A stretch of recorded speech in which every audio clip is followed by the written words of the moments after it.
Hello dear students, now we are going to start a very important heading of this chapter, that is YDSC. Y का मतलब है young, ये scientist का नाम है।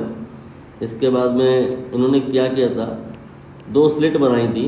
Slit का मतलब होल से है, डबल स्लिट, एंड देन उसी पर बेस्ड एक एक्सपेरिमेंट किया था और इसका नाम रखा गया YDSE। इसके ही बारे में यहाँ पे डिस्कशन होगा। Based on that too many questions over here, जो कि आपके एग्ज़ाम में आए हुए हैं। स्लिट विथ का इस एक्सपेरिमेंट पे क्या फ़र्क पड़ता है, और वेवलेंथ चेंज कर दें तो क्या फ़र्क पड़ता है, या फिर मीडियम अगर हम चेंज कर दें तो उससे क्या फ़र्क पड़ता है, या मल्टीपल वेवलेंथ अगर हम इस एक्सपेरिमेंट में यूज़ करने लग जाएं तो उससे क्या फ़र्क पड़ता है। ये सारी चीज़ें हमें यहाँ पर डिस्कस करनी है। देन आफ्टर ये जो ऊपर मैंने PYQ शो किए उनको किया जाएगा, बट पहले शॉर्ट में मैं थ्योरी ब्रीफ कर दूँ। यहाँ पर first of all we have to make two slits. एक तो स्लिट ये मैंने बना ली, स्लिट मीन्स होल से है, एक ये और होल बना लिया। यहाँ पर इन होल्स का जो साइज़ है मोस्टली इक्वल रखा जाता है, बट नॉट मैंडेटरी। इक्वल हो भी सकता है, नहीं भी हो सकता है। तो उससे क्या फ़र्क पड़ जाएगा, यहाँ से जो वेव निकल करके आएगी, अगर इक्वल स्लिट है इक्वल विड्थ की, तो जो वेव निकल करके आएगी वो सेम एम्पलीट्यूड की होगी, अदरवाइज़ नहीं होगी। तो क्या होगा, यहाँ पर जो वेव निकल करके आएगी उसका जो एम्पलीट्यूड होगा वो स्लिट विड्थ के डायरेक्टली प्रोपोर्शनल होगा। सपोज़ अगर ये वाली जो स्लिट है इसकी जो विड्थ है वो डबल हो जाए, तो यहाँ से जो वेव निकलेगी उसका जो एम्पलीट्यूड होगा वो डबल होगा। एम्पलीट्यूड से इंटेंसिटी रिलेटेड होती है। इंटेंसिटी जो होती है वो एम्पलीट्यूड के स्क्वायर के डायरेक्टली प्रोपोर्शनल होती है, या you can say slit width के स्क्वायर के डायरेक्टली प्रोपोर्शनल हो जाएगी। Means if this slit is twice as compared to that, then what will happen, यहाँ से जो वेव निकलेगी उसकी जो इंटेंसिटी होगी, इंटेंसिटी को आप ब्राइटनेस से भी कनेक्ट कर सकते हो, वो 4 गुना होगी, क्योंकि I proportional to slit width नहीं है, स्लिट विड्थ का स्क्वायर है। अब इसके बाद एक्सपेरिमेंट में क्या होता है कि एक स्क्रीन होती है। इस स्क्रीन में हम लाइट को कलेक्ट करते हैं। यहाँ पर एक बल्ब रख दिया जाता है। Bulb suppose to be initially monochromatic, एक सिंगल कलर का या सिंगल वेवलेंथ का लाइट सपोज करिए इस बल्ब से आ रहा है। ऐसा तो यहाँ एक लेंस भी होता है, लेकिन वो सब अगर मैं बना दूंगा तो कन्फ्यूज़न होने लग जाएगी।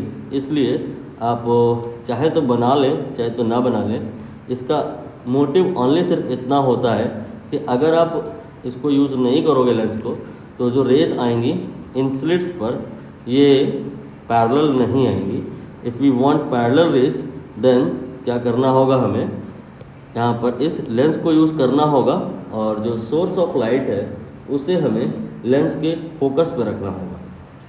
ये सब इतना इम्पॉर्टेंट नहीं है, इसलिए इसे आप थोड़ी देर के लिए डिलीट भी कर सकते हैं। मैंने कर दिया। अब यहाँ से लाइट चलना शुरू करेगी, यहाँ से लाइट चलना शुरू करेगी। एक और साइंटिस्ट थे, उनका नाम था हाइगन। तो हाइगन ने ये बताया कि आई एग्री कि मेन जो सोर्स है वो तो S है, लेकिन जब ये S के थ्रू जो निकली लाइट है S1 पे पहुंचेगी, S1 बिकम लाइक अ फ्रेश सोर्स। आप यहाँ पर मान सकते हो एक बल्ब है, तो उससे भी लाइट वैसे ही निकलेगी जैसे S से निकल रही थी, लाइक दिस। ठीक है। सिमिलरली S2 ये भी एक फ्रेश सोर्स की तरह एज्यूम कर सकते हैं आप, और इससे भी लाइट वैसे ही निकलेगी जैसे S से निकली थी। तो इनसे जो निकली हुई लाइट है वो आफ्टर ऑल स्क्रीन पे जा कर के इंटरफेयर करेगी, या यू कैन से सुपर इम्पोज करेगी। तो इस इंटरफेरेंस के पैटर्न को इस एक्सपेरिमेंट में स्टडी किया गया है, और हमें उसी के बारे में चर्चा करनी है। देखा क्या गया कि यहाँ पर स्क्रीन में थ्रू आउट एक जैसी लाइट नहीं मिली, यूनिफॉर्म इंटेंसिटी या यूनिफॉर्म ब्राइटनेस नहीं मिली। अगर हम S1 S2 के बीच में M कंसीडर कर लें, मिड पॉइंट, तो इसके ठीक सामने यहाँ पर सेंटर कहा जा सकता है, और यहाँ पर ब्राइटनेस सबसे ज़्यादा मिली, ये जहाँ पर ब्राइटनेस सबसे ज़्यादा मिली है इसको आप सेंटर मैक्सिमा भी कह सकते हैं, और नाम चाहें तो आप इसे MX0 दे सकते हैं।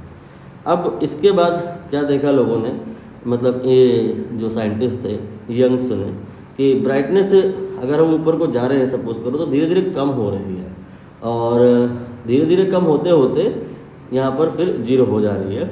यहाँ पर जहाँ पर जीरो हो जा रही है वहाँ पर मैं MN लिख रहा हूँ। MN का मतलब है मिनिमा, MX का मतलब है मैक्सिमा, और यहाँ मैंने 1 लिख दिया है।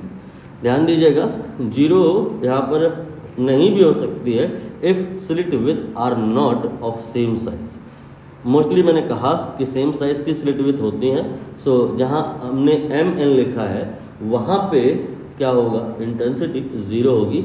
मीन्स यहाँ पे अगर आप पीस ऑफ पेपर रख दो तो कभी भी नहीं जलेगा, और यहाँ पे रख दोगे तो सबसे तेज़ जलेगा।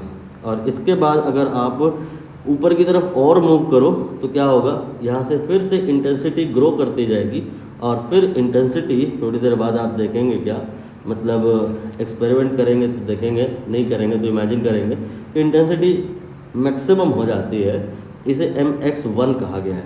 MX1 का मतलब क्या है, मैक्सिमा नंबर 1, और MX0 का मतलब क्या है, सेंटर मैक्सिमा। और फिर और अगर ऊपर जाएं तो वापस इंटेंसिटी रिड्यूस होना शुरू करती है, और फिर जो है इंटेंसिटी थोड़ी देर बाद 0 होती है, और वहाँ पे कहा जाता है MN मिनिमा। बट ये दूसरे नंबर का मिनिमा है, ये पहले नंबर का मिनिमा है। तो हैव यू रियलाइज कि nothing is complex over here, बस अल्टरनेट मैक्सिमा मिनिमा हो रहा है। यहाँ मैक्सिमा है, फिर यहाँ मिनिमा है, फिर यहाँ मैक्सिमा है, यहाँ मिनिमा है। ठीक है, अगर नीचे की तरफ की बात करें तो यहाँ पर भी ठीक उसी प्रकार से अगर आप इधर को आओगे तो इंटेंसिटी या ब्राइटनेस कम होती जाएगी, और आपको थोड़ी देर बाद ब्राइटनेस 0 मिलेगी। यहाँ MN लिखेंगे मिनिमा, बट -1 स्टैंड्स फॉर कि नीचे की तरफ का ये पहला मिनिमा है। और फिर अगर और नीचे आओगे तो इंटेंसिटी बढ़ने लगेगी, यानी कि मैक्सिमा मिलेगा। यहाँ पर हम लिख देंगे -1 का मतलब क्या हो गया कि ये आपको मैक्सिमा तो मिला है लेकिन पहला वाला मिला, लेकिन नीचे वाला है।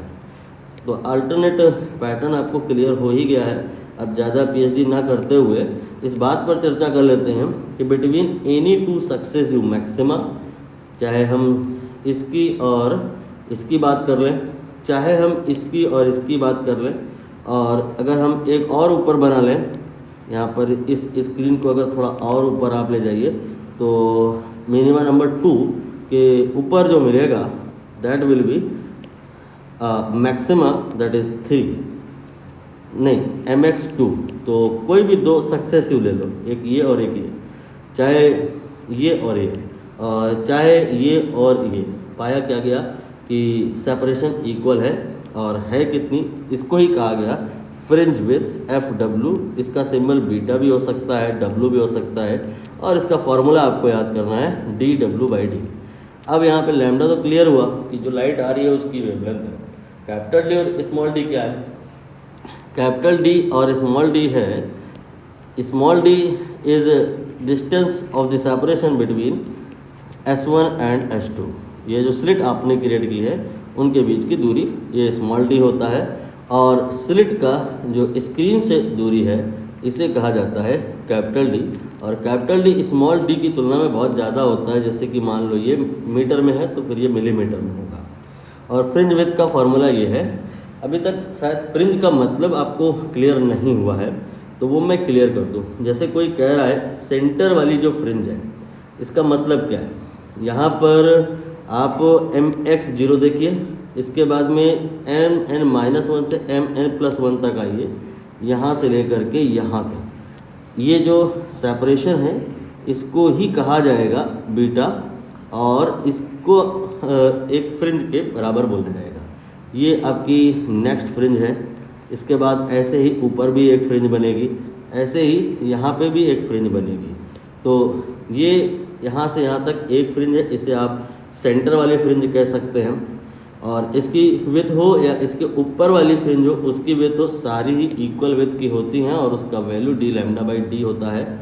और अगर ग्राफ के थ्रू रिप्रेजेंट करना है तो वो भी पॉसिबल है। यू कैन से graph is of that kind. यहाँ पर आप नोटिस करिए कि सेंटर पे ग्राफ ज़्यादा ही कुछ ऊपर लेफ्ट की तरफ दिखाया गया है। ये इम्प्लाई कर रहा है कि यहाँ पे इंटेंसिटी मैक्सिमम है। ऐसा ही आप आगे भी कंटिन्यू कर सकते हैं, like this you can make one more, you can make one more.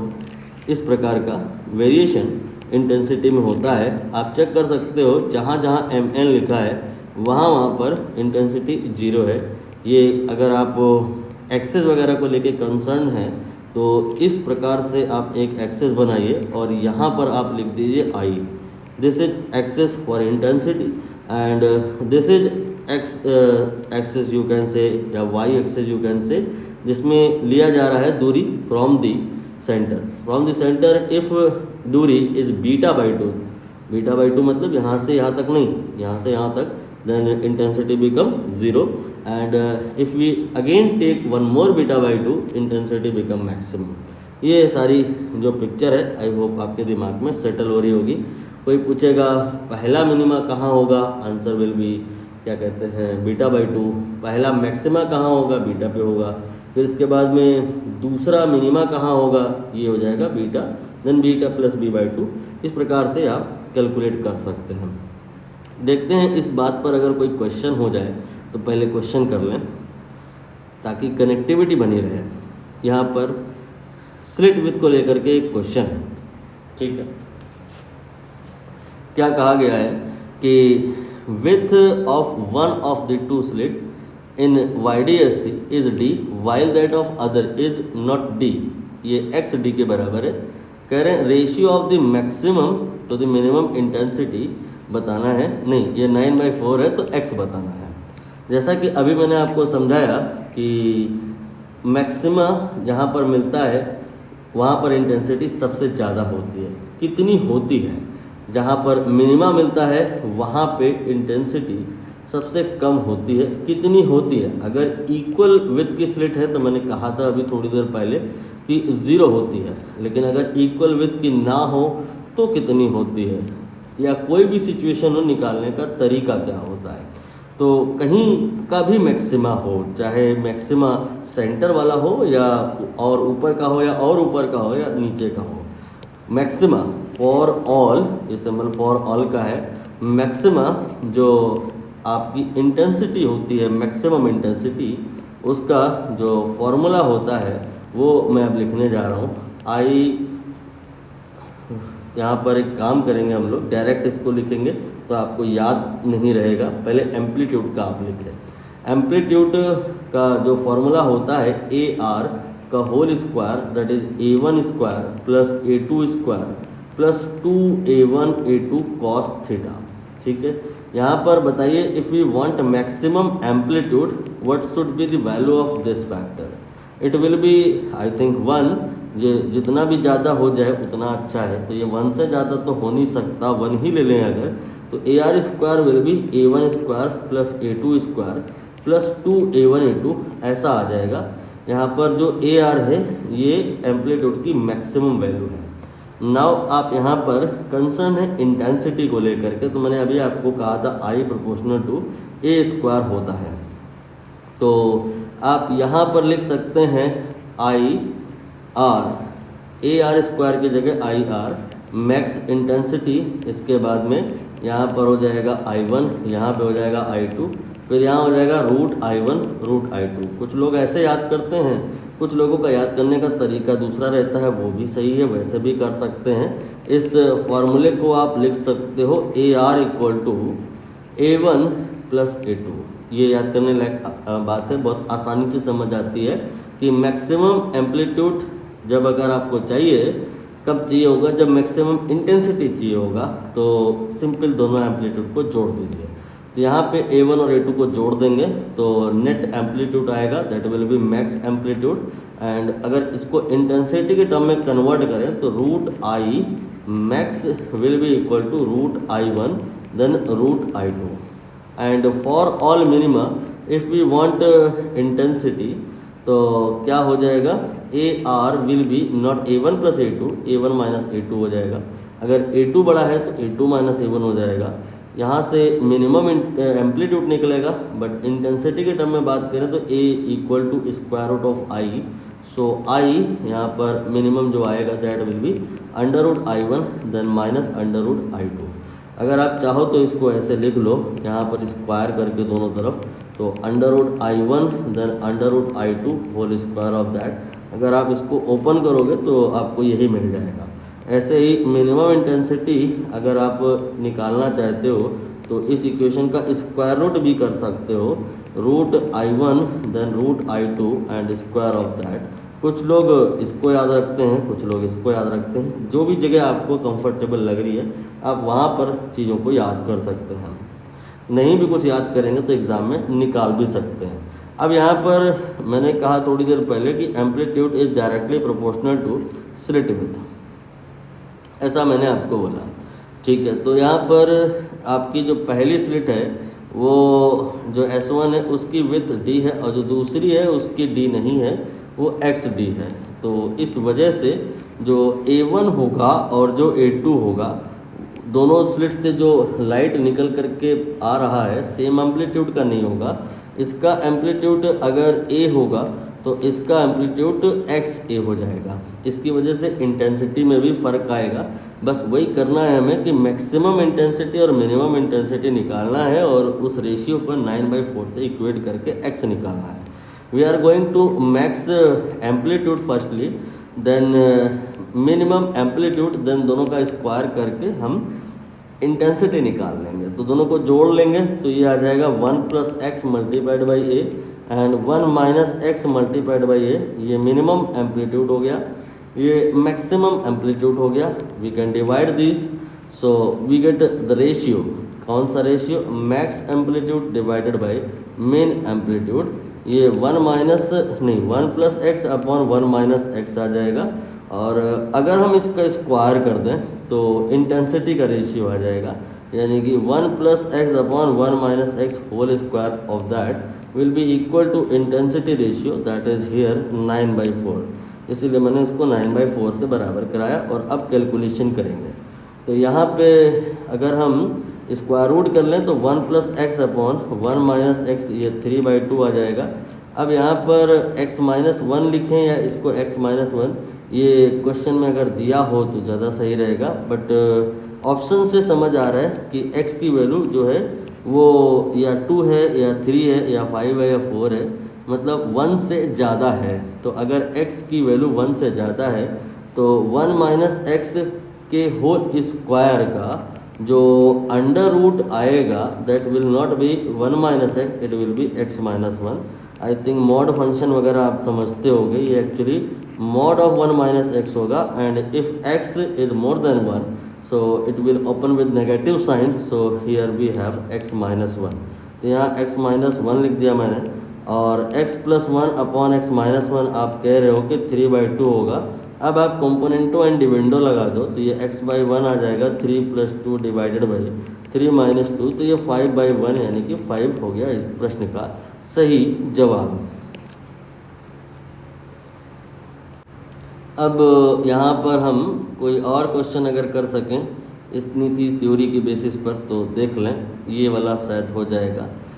पहले असर्शन में कह रहे हैं कि YDSC एक्सपेरिमेंट में जो फ्रिंज है by red light are closer compare to blue light.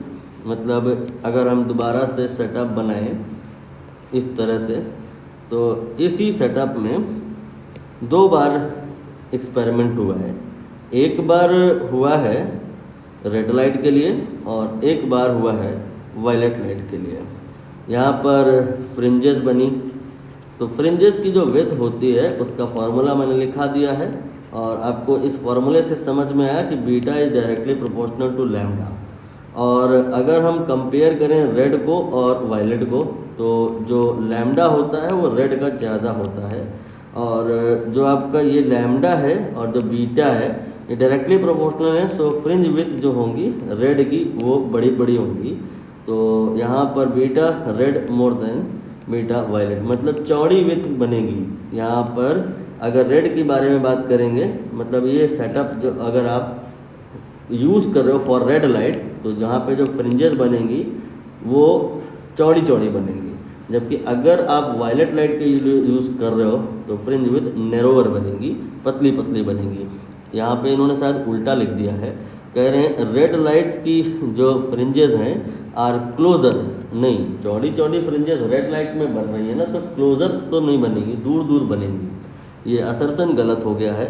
और जो अगर असर्सन की गलत हो जाए तो रीज़न पर ज़्यादा फोकस करना नहीं होता है, क्योंकि out of these 4 options only we have 1 option जहाँ पर असर्सन करेक्ट है, इनकरेक्ट है। सो यही आपको टिक करना है। बाकी जो रिमेनिंग ऑप्शन है उसमें एटलीस्ट असर्सन ट्रू है, देन आफ्टर रीज़न की बात करनी होती है। बट असर्सन यहाँ गलत हो गया तो we need not to discuss about reason. अब यहाँ पर जैसे हम बात करें कोई और क्वेश्चन जो अगर हो जाए, मुझे लग रहा है ये वाला हो जाएगा। कह रहे हैं कि अ double slit interference experiment perform किया गया है 600 नैनोमीटर की वेवलेंथ से, और फिर फ्रिंज पैटर्न ऑब्टेन किया गया है स्क्रीन पे, और 10th bright fringe having its centre at a distance 10 metre from the centre maxima. क्या सिग्निफिकेंस है इस बात का? फिर से डायग्राम बनाना पड़ जाएगा। यहाँ पर मैंने सबसे पहले स्लिट वगैरह बना लेनी है। ये मैंने स्लिट बना ली, S1 S2 बना लिया, और यहाँ पर उसका ये मिड पॉइंट हो गया, उसके ठीक सामने ये सेंटर हो गया। और अब इससे ऊपर को आप आओ, according to the demand 10 mm ऊपर आओ, 10 mm, ठीक है, 10 mm ऊपर आ गए हम। तो ये क्या कह रहे हैं कि forms an interference fringe pattern on screen with 10th bright fringe, 10वीं ब्राइट फ्रिंज। ये पहली ब्राइट फ्रिंज, फिर दूसरी ब्राइट फ्रिंज, फिर तीसरी ब्राइट फ्रिंज, ऐसे करते करते 10वीं ब्राइट फ्रिंज जहाँ पर है उस पॉइंट का जो डिस्टेंस है वो सेंटर से 10 mm के बराबर है। ब्राइट फ्रिंज का मतलब एक्चुअली मैक्सिमा से होता है। यहाँ पर पहला मैक्सिमा, फिर दूसरा मैक्सिमा, और फिर तीसरा मैक्सिमा, एंड आफ्टर ऑल 10वां जो मैक्सिमा है वो क्वेश्चन के हिसाब से 10 mm पे है, ठीक है। तो यू कैन से कि जो एक मैक्सिमा होगा बिटवीन एनी 2 मैक्सिमा, अगर हम डिस्टेंस की बात करें तो वो आ जाएगा 10 mm बाई 10, यानी कि फ्रिंज विथ जो हो गई वो 1 mm के बराबर हो गई। और इसका फॉर्मूला होता है d लैम्डा बाई टी। तो ये 1 × 10⁻³ मैंने रख दिया मीटर में, और कैपिटल D यहाँ पर ऐसे ही रहने दो, और लैम्डा इसकी वैल्यू दी हुई है 600 नैनोमीटर, 10⁻⁹ से मल्टीप्लाई कर दिया। ज़रूरत है नहीं यूनिट चेंज करने की, क्योंकि सब कैंसिल हो जाएगा। अब फिर कह रहे हैं कि अगर हम ये 600 नैनोमीटर वाली यूज़ ना करें, हम यहाँ पे 660 नैनोमीटर वाली यूज़ करें तो क्या हो जाएगा?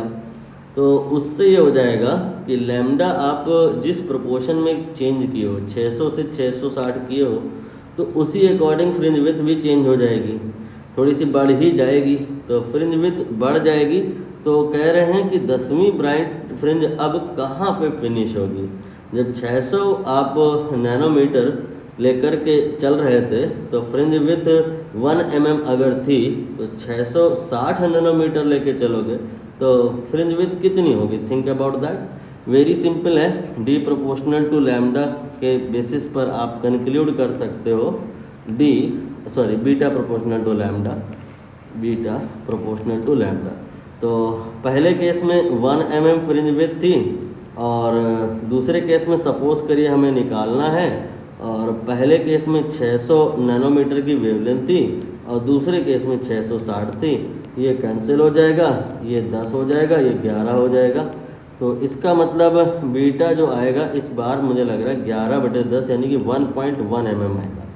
तो जो अगर आपने wavelength from this to that किया तो फ्रिंज विथ 1 mm से 1.1 mm की हो जाएगी। तो 10 mm में जब 1 mm की फ्रिंज विथ थी तो 10वीं ख़त्म हुई जा कर के 10 mm की दूरी पे।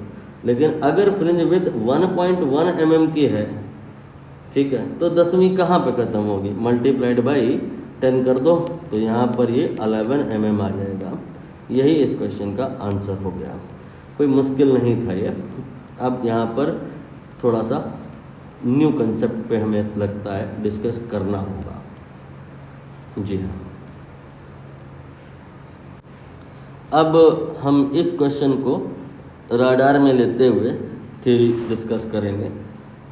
यहाँ पर थ्योरी कहाँ चल रही थी, पहुँच जाते हैं। ये थी थ्योरी। अगर यहाँ पर हम इस पूरे सेटअप को डुबो दें किसी लिक्विड में तो उससे क्या फ़र्क पड़ेगा, इस बारे में हमें चर्चा करनी है। फ्रिंज विड्थ का फार्मूला हमने आपको भी कहीं लिखाया था, बस इसी फार्मूले में देख लो कोई ऐसी चीज़ तो नहीं है जो मीडियम चेंज होने से चेंज हो जाती हो। डी ये क्या है, सेपरेशन है ये वाली, इसको तो कोई फर्क नहीं पड़ेगा। स्मॉल डी ये between 2 point distance not going to change if we dip this setup in liquid, but lambda it will change. तो जिस प्रोपोर्शन में लैम्डा चेंज करेगा उसी प्रोपोर्शन में फ्रिंज विड्थ भी चेंज करेगी। अब जानना है कि किस प्रोपोर्शन में लैम्डा चेंज करेगा। तो लैम्डा जो होता है एयर में उसे लैम्डा 0 से रिप्रेजेंट करते हैं, और जब मीडियम में पूरा ये इंस्ट्रूमेंट चला जाएगा दैट टाइम उसी लाइट का जो वेवलेंथ होगा वो लैम्डा से रिप्रेजेंट किया जाएगा, और दोनों बराबर नहीं होते हैं। फॉर्मूला होता है लैम्डा निकालने के लिए लैम्डा नॉट में डिवाइड कर देते हैं एन से। एन क्या है, जिस मीडियम में आप एक्सपेरिमेंट कर रहे हो उसका रिफ्रैक्टिव इंडेक्स, ठीक है। एयर से अगर आप कोई मीडियम में आए हो तो वेवलेंथ एन के फैक्टर से डिवाइड हो जाएगी। और इस फार्मूले से समझ तो साफ साफ आ ही रहा है कि beta is directly proportional to lambda. Due to that जो बीटा होगा एयर में वही बीटा मीडियम में नहीं होगा।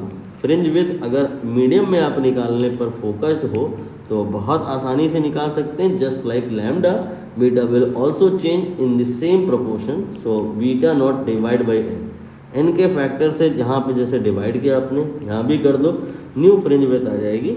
इससे हम ये भी कंक्लूड कर सकते हैं कि एन से डिवाइड हुआ है मतलब वैल्यू कुछ कम हो जाएगी न्यू फ्रिंज विड्थ की। मतलब जो पानी में डुबो के आप सेटअप कर रहे हो तो फिर फ्रिंजेस जो बनेंगी वो पतली पतली बनेगी। बस इतनी ही जानकारी पर्याप्त है। यहाँ पर इतने से ही क्वेश्चन हो जाएगा, देखते हैं हो जाएगा या नहीं हो जाएगा। कह रहे हैं कि यंग डबल स्लिट एक्सपेरिमेंट वगैरह सब कुछ है, 1.44 के लिक्विड में डुबो दिया and slit separation small D इन्होंने बता दी है। ये स्मॉल डी कैन से कि 1.5 mm है। इसके बाद में 1.44 ये एन का वैल्यू है रिफ्रैक्टिव इंडेक्स। और फिर आगे कहा है कि जो स्लिट हैं उसे आपने 690 नैनोमीटर वाली वेवलेंथ से इंसिडेंट कराया है, लेकिन point should be noted if in a particular question there are 2 mediums, so wavelength जब भी गिवन होगी फोकस करें आप ये कौन से मीडियम की है, क्योंकि वेवलेंथ मीडियम पे डिपेंड करती है। तो ये 690 नैनोमीटर जो वेवलेंथ है वो एयर में है, तो इसे आप लैम्डा नॉट कहेंगे और ये 690 नैनोमीटर हो जाएगा। फिर कह रहे हैं कि fringe width on the screen behind the plane of slit is at a distance, समझ गया आप। आई थिंक कैपिटल डी जो दिया है वो 0.72 मीटर है, ठीक है। अब वो फ्रिंज विड्थ निकालना है, फार्मूला लगाएंगे डी लैम्डा बाई डी। लेकिन लैम्डा कौन सा, जिस मीडियम में आप ये फ्रिंजेस बना रहे हो उस मीडियम में लाइट की वेवलेंथ। तो ये जो पूरा सेटअप है ये लिक्विड में डूबा हुआ है, तो ये जो लैम्डा होगा यहाँ पर बीटा आप लिक्विड में निकाल रहे हो तो लैम्डा ये भी लिक्विड में ही होगा। लैम्डा लिक्विड का जो होगा वो lambda air divided by n के बराबर होगा। ना आप चाहें तो कर सकते हैं खुद से। Beta in liquid will be D, value put कर रहा हूँ मैं, lambda 0 divide by n D. Value capital D की ये 0.72 है। Lambda nought wavelength in air ये आपको 690 नैनोमीटर दिया है। आप चाहें तो यूनिट चेंज कर लें, ये -9 से मैंने गुणा किया इसके बाद स्मॉल एन रिफ्रैक्टिव इंडेक्स है 1.44 एंड इसके बाद में स्मॉल डी की रिक्वायरमेंट है जो कि 1.5 मिलीमीटर है, आपने -3 से मल्टीप्लाई करना है। ऐसा करने के बाद जब आप सोल्व करोगे तो ये 0.23 इंटू 10 की पावर -3 मीटर आएगा, जिसे मिलीमीटर में कन्वर्ट करोगे तो 0.23 मिलीमीटर हो जाएगा और ये आंसर यहाँ पे सही हो जाएगा। कोई बहुत मुश्किल बात नहीं रही होगी, आई थिंक समझ आया होगा। और अब इसके बाद एक और क्वेश्चन यहाँ पे कह रहे हैं गिवन बिलो 2 स्टेटमेंट। पहला वाला देखिए, कह रहे हैं young double slit experiment perform किया गया ऑप्टिकली डेंसर मीडियम में, एयर से बजाय कोई उस मीडियम में वाटर में ले जाके एक्सपेरिमेंट हो रहा है। तो कह रहे हैं then constructive fringes come closer. ये मैंने थोड़ी देर पहले आपको बताया था कि बीटा प्रोपोर्शनल टू लैम्डा है और लैम्डा जो है अगर मीडियम में बात करें तो रिफ्रैक्टिव इंडेक्स से डिवाइड हो जाएगा और चूंकि डेंसर मीडियम में गए हो तो एन डेफिनेटली बढ़ ही गया होगा, तो एन बढ़ गया होगा तो लैम्डा कम हो गया होगा, सो बीटा कम हो गया होगा, सो जो कम क्लोजर ये सही लिखा हुआ है, फ्रिंजेस नैरोअर हो जाएंगी। और इसके बाद में यहाँ पर रीजन पार्ट पर आएंगे, कह रहे हैं speed of light reduces in optically denser medium than in air while its frequency does not change. ये सही लिखा है और करेक्ट एक्सप्लेनेशन भी है। हालांकि ये रिलेट होता हुआ हो सकता है आपको ना दिख रहा हो, तो मैं थोड़ा सा आपको थ्योरी और डिटेल में ले जाऊँ। होता क्या है कहानी में कि मैंने कहा वेवलेंथ चेंज होती है और उसकी वजह से बीटा चेंज होता है, but why the wavelength getting change? जब मीडियम चेंज होता है, जैसे मान लो यहाँ पर एयर है और इसके बाद में यहाँ पे कोई लिक्विड है या मीडियम है, लाइट एयर से इस मीडियम में एंटर करती है, तो जो फ्रीक्वेंसी होती है वो तो कांस्टेंट रहती है और v = f लैम्डा, ये फॉर्मूला आपने फॉर वेव पढ़ा ही होगा। ये चेंज हो नहीं रहा है तो v प्रोपोर्शनल टू लैम्डा हो गया। तो होता क्या है कि लाइट जब डेंसर मीडियम में जाती है तो आप बोल सकते हो ऐसा समझने के पॉइंट से, बट बहुत ज़्यादा प्रिसाइसली करेक्ट नहीं है कि लाइट को डेंसर मीडियम में चलने में थोड़ा मेहनत करनी पड़ती है, जिसकी वजह से वो स्लो हो जाती है और v कम हो जाता है। और v के कम हो जाने की वजह से चूँकि डायरेक्टली प्रोपोर्शनल है तो लैम्डा भी कम हो जाता है। क्यों? क्योंकि फ्रीक्वेंसी कांस्टेंट है और लैम्डा कम हो जाता है इसलिए बीटा कम हो जाता है। तो इनडायरेक्टली रीज़न जो है वो गलत नहीं है, मतलब सही तो पहले ही तो समझ में आ गया था, बट वो करेक्टली एक्सप्लेन भी कर रहा है, डायरेक्टली एक्सप्लेन नहीं कर रहा है, इनडायरेक्टली कर रहा है। Now we have one more question over here, जो शायद सबसे टफ क्वेश्चन माना जाएगा YDSC में अभी तक हमने जितने भी किए हैं आउट ऑफ दीज। यहाँ पर बस दिक्कत क्या हुई है कि एक ही एक्सपेरिमेंट में दो वेवलेंथ घुसा दी हैं, तो कन्फ्यूज़न या हैंडलिंग मुश्किल हो जाएगी। मैं पहले थ्योरी के मार्फत चीज़ों को एक्सप्लेन करता हूँ, फिर इसके बाद मैं उस क्वेश्चन पर भी आके बात कर लूँगा। देखिएगा यहाँ पर मैंने ये स्लिट स्क्रीन बनाई और ये मैंने फ्रिंजेस वाली स्क्रीन बनाई। यहाँ पर 2 ठो मैंने स्लिट कर दी हैं, S1 S2 बना दिया है और इसके बाद में ये उसका मिड पॉइंट हो गया। यहाँ से एक लाइट बनाई, अब यहाँ पर फ्रिंजेस बनेगी। पहले एक ही कोई वेवलेंथ कंसीडर कर लेते हैं, फिर दूसरे को भी ले आएंगे, ठीक है। अब मैं रैंडम कोई डेटा लेता हूँ ताकि आपको समझ में आ जाए। बीटा = कहा जाता है कि d λ/d होता है, ठीक है। आप d और d इसकी वैल्यू थोड़ी देर के लिए 1 मान लो, तो बीटा जो हो गया वो लैम्डा के बराबर हो गया, ठीक। ये जो है समझाने के लिए लिया जा रहा है, एडिक्वेट नहीं है, रैंडम है।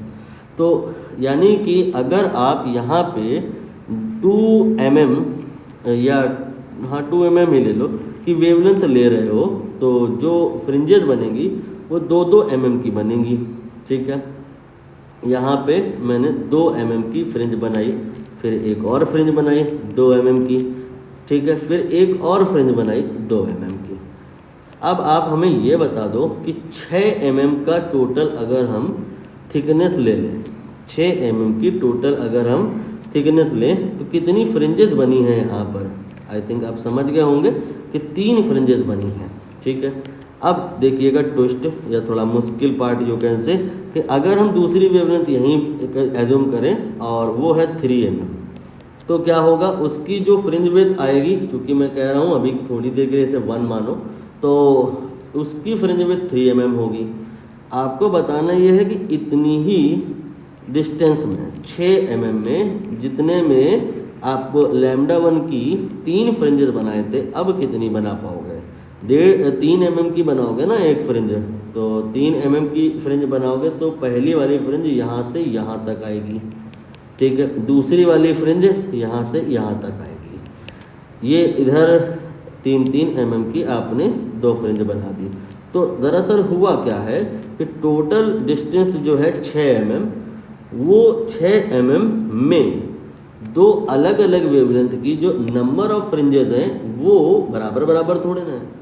किसी की 3 है तो किसी की 2 हैं, किसकी कम किसकी ज़्यादा, ये भी आसानी से समझ में आ रहा है कि जिसकी फ्रिंज विथ कम है, नंबर ऑफ फ्रिंजेस उसकी बढ़ जाएंगी, और जिसकी फ्रिंज विथ ज़्यादा है, जो चौड़ी है फ्रिंज, उसकी नंबर ऑफ फ्रिंजेस कम हो जाएंगी, बट टोटल ये उतना ही है न 6 mm। इसी को अगर हम y मान लें, ठीक है। और यहाँ पर हम इस पहली वाले केस में जो फ्रिंज विथ है उसको β1 मान लें, तो β1 जनरलाइज कर रहा हूँ मैं, तो यहाँ पे तो 3 बार है, लेकिन अगर हम जनरलाइज करें तो n1 माने ले रहे हैं, तो β1 अगर 3 बार है तो 3 β1 हो जाएगा, 4 बार है तो 4 β1 हो जाएगा, n β1 कर दिया मैंने, ये y के बराबर आ गया अगर हम β1 के पॉइंट से बात करें तो। बट अगर β2 के पॉइंट से बात करें तो ये β2 यहाँ पे 2 ही बार है, बट हम जनरल बात करना चाह रहे हैं, तो ये n2 β2 हो गया। इस कहानी को हैंडल करने का यही तरीका है। अब क्वेश्चन कैसे आएगा हम इस पर बात करेंगे। यहाँ पर एक काम आप ये भी कर सकते हो, इसको एक स्टेप और सिंप्लीफाई भी कर सकते हो। आप देखोगे कि जिस चीज़ को हमने 1 मनवाया था वो इसलिए 1 मनवाया था क्योंकि उसे कैंसिल होना है। n1 β1 की जगह dλ/d रख दिया मैंने, और β2 की जगह भी ऐसा ही किया मैंने, और यहाँ पे λ1 हो गया, यहाँ पे λ2 हो गया। अब यहाँ पर अगर हम इसको और इसको कंपेयर करें तो n1 λ1 बराबर n2 λ2 आएगा, ठीक है। यहाँ पर d/d कैंसिल हो जाएगा। अब ये जो बात आई है, यहाँ से क्वेश्चन किस प्रकार से आता है, जैसे प्रश्न आएगा कि हमारे पास 2 वेवलेंथ है, मान लो एक 200 नैनोमीटर की है और 200 नैनोमीटर की है, और दूसरी है वो 300 नैनोमीटर की है। तो समझ में यहाँ से तो आपको इजीली आ जाएगा कि जो 200 नैनोमीटर की है उसकी जो फ्रिंज विड्थ होगी वो रिलेटिवली स्मॉल होगी, तो 300 नैनोमीटर की रिलेटिवली ज़्यादा होगी। तो पूछेगा ये कि number of fringes how many, at least 200 nanometre की कंसीडर करें आप, जिससे कि 300 नैनोमीटर पर कंसाइड कर दें। नहीं समझे आप, देखिएगा ध्यान से। यहाँ पे ये वो पॉइंट है, इसके नीचे कोई भी आप अगर पॉइंट पिक करो, जैसे आप इसको पिक करो, तो यहाँ पे ये वाली फ्रिंज तो टर्मिनेट हुई है, बट इधर से कोई भी फ्रिंज टर्मिनेट नहीं हुई है। ये वो खास पॉइंट है जहाँ पे इधर से तीसरी फ्रिंज फिनिश हुई है तो इधर से दूसरी फ्रिंज फिनिश हुई है, मतलब कंसाइड हुई है। Both kind of fringes either of λ1 और of λ2 are coinciding at this situation. इसके बाद ये कंसाइडिंग एक बार और होगी, जैसे यहाँ 3 और 2, ये आगे और आप चलें अगर 6 mm एक्स्ट्रा और चलें तो 6 mm अगर आप ऊपर और आकर के बात करें तो इसकी ऐसी ही 3 फ्रिंजेस और बन जाएंगी, यहाँ पर इसकी ऐसी ही 3 फ्रिंजेस और बन जाएंगी, और जबकि इधर वाले की ऐसी ही 2 फ्रिंजेस और बन जाएंगी। तो नेक्स्ट जो कंसाइडेशन है you can say that will be here. यहाँ पर इसकी क्या कहते हैं 6 फ्रिंजेस और यहाँ पर इसकी 4 फ्रिंजेस, ये बराबर होंगी, और यहाँ पर 3 फ्रिंजेस और यहाँ पर 2 फ्रिंजेस बराबर होंगी। ऐसे ही ऊपर एक और भी पॉइंट मिल सकता है, वो 6, 6, 12, 6, 18 मीटर की हाइट पे हो जाएगा। तो लीस्ट सबसे पहले ही ये हैपनिंग कहाँ होगी, ये यहाँ पे होगी, जहाँ पे ये 3 और ये 2 के बराबर होंगी। अब यहाँ पर ट्रिक पर मैं आ रहा हूँ, जिससे एक सवाल बहुत आसान हो जाएंगे। जैसे कि आप देखो इसकी 2 थी, इसकी 3 थी, तो उल्टा हो जा रहा है। ट्रिक पॉइंट क्या है? अपोजिट। मतलब जिसकी वेवलेंथ 2 है उसकी 3 फ्रिंजेस और जिसकी वेवलेंथ 3 है उसकी 2 फ्रिंजेस बराबर हो जाएंगी। ऐसे ही यहाँ पर भी होगा। जैसे n1 लैम्डा 1 n2 लैम्डा 2 लिखा आपने, थोड़ा जितना सिंप्लीफाई हो सके कर लेना। इसके बाद लैम्डा 1 और लैम्डा 2 को इंटरचेंज कर देना तो n1 n2 की वैल्यूज़ आपको दिख जाएंगी। बाकी कहानी क्वेश्चन से समझ में आ जाएगी। ये देखिए कह रहे हैं कि यहाँ 2 वेवलेंथ इकट्ठे यूज़ किए हैं 480 और 600 नैनोमीटर की। कह रहे हैं least number of the bright fringes of 400, जो कम वेवलेंथ का है इसकी ज़्यादा फ्रिंजेस रिक्वायर्ड होंगी जो कि 600 नैनोमीटर के फ्रिंजेस के बराबर होंगी। तो कह रहे हैं लीस्ट नंबर बताइए कितना होगा that are required for the first coincidence with bright fringes found by 600 nanometre. Clear होगा? तो देखिए आप यहाँ पर n1 लैम्डा 1 जो मैंने आपको सिखाया n2 लैम्डा 2 के बराबर करिए। n1 हमें नहीं पता है, लैम्डा 1 ये हमें पता है 480 और n2 यहाँ पर कितना है निकालना है और ये आपका कितना है 600। अब इसको थोड़ा सिंप्लीफाई करें आप, ये आपका 0 कैंसिल होने के बाद 12 का टेबल पढ़ लूँ मैं तो 12 4 जा हो गया, 12 5 जा हो गया, तो ये हो गया 4n1 बराबर 5n2। ध्यान दीजिए ये एक इक्वेशन है और इसमें 2 वेरिएबल हैं, तो n1 n2 की एग्जैक्ट वैल्यू आप मतलब यूनिक वैल्यू आप नहीं निकाल सकते। यहाँ पर कोई n1 n2 की एक वैल्यूज नहीं पॉसिबल है, too many values are possible. तो जो पहली पॉसिबिलिटी है उसके लिए अगर हम बात करें तो मैंने ट्रिक सिखाई कि उल्टा कर देना। n1 के साथ 4 है ना, तो आप n1 की वैल्यू 5 ले लेना और n2 के साथ 5 है ना, तो आप n2 की वैल्यू 4 ले लेना। So we can say that n1 and n2 here will be 5 and 4। ऐसा नहीं है कि और वैल्यूज नहीं हो सकती हैं, और जो वैल्यूज हो सकती हैं वो कब होंगी? Just double of that, n1 will be 10 and n2 will be 8। ऐसे और आगे आपको प्रोसीड करना है तो n1 will be 15 and n2 will be 12। Significance समझ रहे हो इसका कि इसका सिग्निफिकेंस है 480 नैनोमीटर वाले की 5 फ्रिंजेस 600 नैनोमीटर वाले की 4 फ्रिंजेस के बराबर होंगी, या यू कैन से 480 नैनोमीटर वाले की 10 फ्रिंजेस 600 नैनोमीटर वाले के 8 फ्रिंजेस के बराबर होंगी। 480 नैनोमीटर वाले की 15 फ्रिंजेस 600 के 12 के बराबर होंगी। ये बात आपको समझ में आ गई है। तो पहली बार ये लिखा है फर्स्ट कॉन्सिडेंस कब होगा, तो मतलब हमें इससे और इससे मतलब नहीं रखना, हमें इससे रखना है। मतलब पाँचवीं फ्रिंज ऑफ 480 ये जहाँ पर भी बनेगी वहीं पे कॉन्सिडेंस होगा क्या कि जो 600 का है वो चौथा फ्रिंज कॉन्साइड कर जाएगा। आंसर हो गया। अगर ध्यान देना ये एग्ज़ाम में कभी कभी सिली मिस्टेक होती है, पूछते हैं इसका और आप लिखाते हैं इसका, तो answer here will not B 4, answer here will be 5। Reason being examiner asking for n1, ये लिखा है ना कि the least number of bright fringes of 480 मतलब n1 मतलब यहाँ पर आप n1 की वैल्यू जो बताएंगे वो 5 के बराबर हो जाएगी।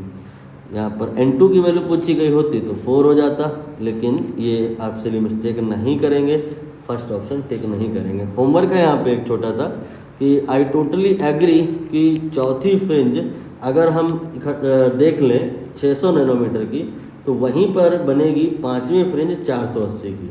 लेकिन ये जो भी होगा वो कहाँ पे होगा, जैसे कि मैं डायग्राम के थ्रू अगर बात करूँ तो कुछ इस प्रकार की कहानी है कि अगर हम बात कर लें 480 नैनोमीटर की जिसकी जो फ्रिंजेस हैं वो थोड़ी छोटी छोटी हैं, तो 5 फ्रिंज आपको बनानी है। ये हो गया पहला, ये हो गया दूसरा, ये हो गया तीसरा, ये हो गया चौथा, ये हो गया पाँचवा। तो पाँचवीं फ्रिंज 480 नैनोमीटर की यहाँ पे ख़त्म हुई है, और अगर हम 600 नैनोमीटर की बात करें तो वहीं पे ख़त्म होगी, लेकिन चौथी फ्रिंज क्योंकि थोड़ी सी बड़ी गिरेगी है, दूसरी, तीसरी और ये चौथी। ठीक है, तो ये कॉन्सिडेंस जहाँ भी हुआ है उसकी सेंटर से डिस्टेंस कितनी है ये बताना है। इनडायरेक्टली जो मैंने लिखाया है उसमें अगर हम बात करें तो ये आपका यहाँ पे कहीं दिखाया था मैंने कंप्लीट फार्मूला, ये वाला मैंने y पूछ लिया है। n1 और n2 आप निकाल चुके हैं, बीटा 1 या बीटा 2 दो में जो भी आपको पसंद हो निकाल करके फिर n1 या n2 जो भी पसंद हो की वैल्यू रख करके y आपको निकालना है। वो भी आना चाहिए, वो भी पूछा जाता है और वो थोड़ा मुश्किल हो जाता है, ये तो बच्चा भी कर लेता है क्योंकि ट्रिक मोस्टली पता रहती है लोगों को कि बस हमें करना क्या है कि जो वेवलेंथ गिवन है उनको पुट करना है, सिंप्लीफाई करना है और अलट पलट कर देनी है, that will be the final answer. ये कहानी यहीं पे ख़त्म होती है। और इस चैप्टर में अगर हम बात करें तो एक और छोटी सी हेडिंग रह जाती है, उसको हम नेक्स्ट सेशन में कर लेंगे। और आज के इस सेशन में अगर आपको कोई संदेह है, लघु शंका है या दीर्घ शंका है, तो लघु शंका के लिए कमेंट है, वहाँ पर आप लिख सकते हैं। दीर्घ शंका है तो फिर आप डिस्क्रिप्शन से हमारा नंबर ले करके आप टेलीग्राम या व्हाट्सएप कर सकते हैं विद योर वॉइस नोट।